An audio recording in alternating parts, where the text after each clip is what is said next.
Entonces, ¿por qué nunca atiende el problema? Porque está totalmente vinculado al capitalismo. O sea, el narcotráfico es capitalismo. ¿Existía narcotráfico en la Unión Soviética? Por supuesto que no. ¿En la Cuba socialista? Tampoco. ¿En Vietnam? Tampoco. Entonces, si quieren lo vuelvo a repetir, el narcotráfico es Estados Unidos. Y ese narcotráfico es funcional.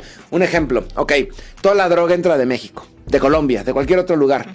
¿Por qué no la detienen cuando entra a Estados Unidos? Son tan imbéciles los estadounidenses para que no detengan todos los cargamentos en los puertos, aeropuertos y demás. Bueno, son imbéciles. Pero además les favorece esta política. Ellos no quieren que se detenga el flujo de drogas. Tienen que montar todo este espectáculo porque, una, tiene un claro fondo injerencista y dos, porque también es una pantomima para las masas que creen que está combatiendo el narcotráfico. Pero el narcotráfico es un problema entre comillas interno para Estados Unidos. Jamás van a combatir el narcotráfico.